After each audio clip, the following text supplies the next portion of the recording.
Mr. Chair. Mr. Chair, I just noticed kasi po, like I have an office at Zamba Sultan, Zamboanga City. Yung mga kababayan po nating Muslim, pag may burial po, hindi naman po sila gumagamit na ataol, kundi naghihiram na lang po ng sasakyan, which I provided my office there in Zamba Sultan, Zamboanga City. Halos everyday po, hinihiram po ng mga kapatid nating Muslim para maisakay po yung bangkay, para mailibing. Pero maganda pong programa itong Al Janaza Kit Assistance and Sympathy Flower Program.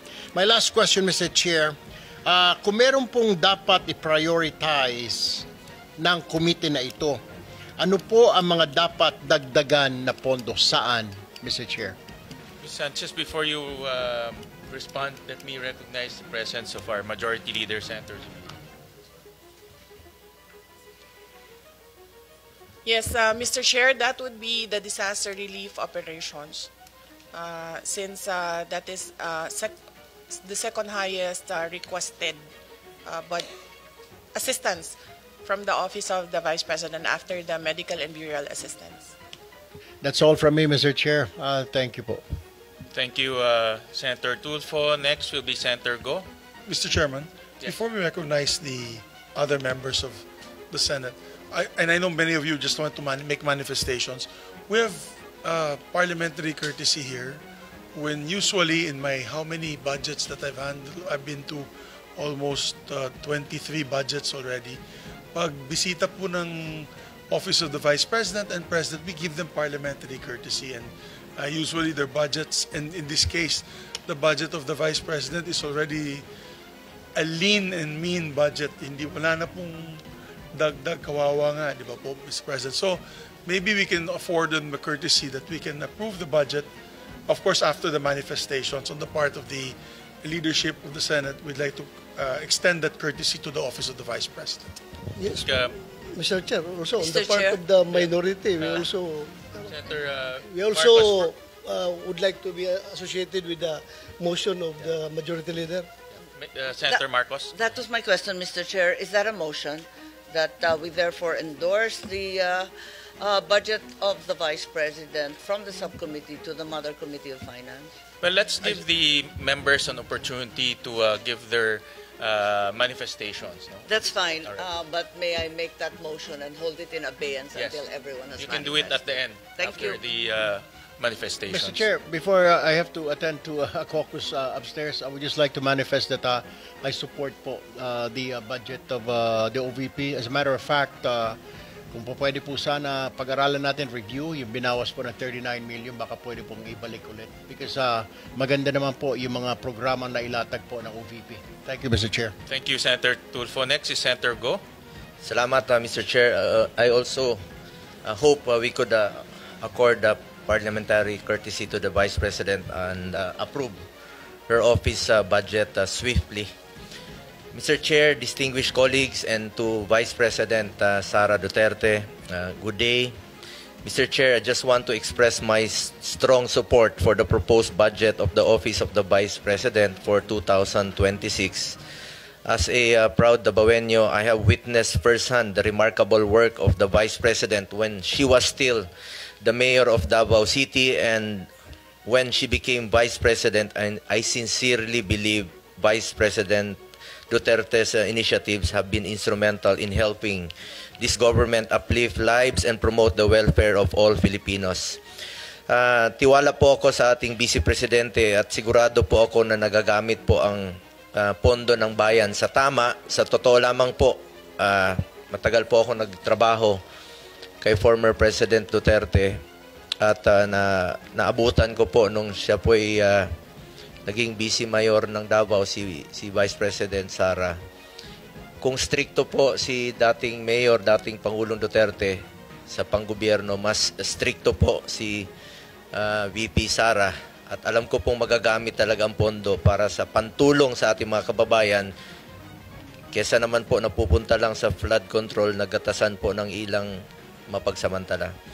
Sa mga nakaraang taon, nagkaroon ng OVP na mga programang nagbibigay ng tunay na benepisyo sa ating mga mamamayan. From medical assistance to relief operations, educational support, pangkabuhayan programs at libreng sakay among others. Sa totoo lamang po itong libreng sakay ay atin rin po itong sinusuportahan in my own small way po. The Medical and Burial Assistance Program has assisted more than 187,000 beneficiaries when it was still given funding. In 2024, the OBP was able to distribute more than 144,000 to individuals in need. The Magnegosyo Taday program has given entrepreneurial opportunities such as livelihood assistance and training programs to various marginalized individuals and groups. The OBP has always stood ready to assist during disaster relief operations, having able to provide relief goods to disaster-stricken areas and assist more than 200,000 individuals. Nakikita ko rin po ito dahil ako mismo, umiikot rin po ako sa mga tinatamaan po ng bagyo. The OBP also has the Libreng Sakay program, which has served over 1 million passengers in Metro Manila, Bacolod, Cebu, and Davao. Ito po yung nabanggit ko kanina na atin pong sinusuportahan. For this year, 2025, we push to restore the funding. For the record lang po, Madam Vice President, meron lang po akong ibabanggitin sa inyo. For this year, ibig sabihin ito po yung last year na budget deliberation. Gusto ko lang po ipakita sa screen yung 2025 NEP ninyo na proposed budget. Sandali lang po, ma'am. Gusto ko lang i-share po sa inyo. 2025.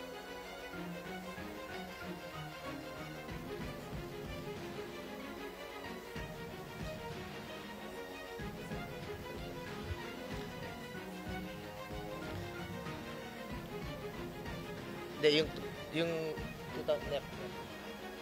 Saan na yan? Ayun. Yung 2025 na NEP ninyo, yun po yung proposed budget ninyo for this year sa 2025. Pagdating po rito, after the GAB, ibig sabihin, after dumaan po sa lower house, ginawa pong 733 million. So, ibig po sabihin na nabawasan po pagdating dito sa Senado. Ito po yung sa 2025. We push to restore the funding for socio-economic programs of the OBP, which was cut by the lower house. Dahil alam natin na malaking tulong po ito sa mahalagang programa po ng OBP na may direktang benepisyo sa ating mga kababayan. From the proposed 2 billion in the NEP, the OBP only received 733 million in the 2025 GAA. Hindi po napondohan at binawasan po ang pondo sa mga programa na pangtulong po sa ating mga kababayan.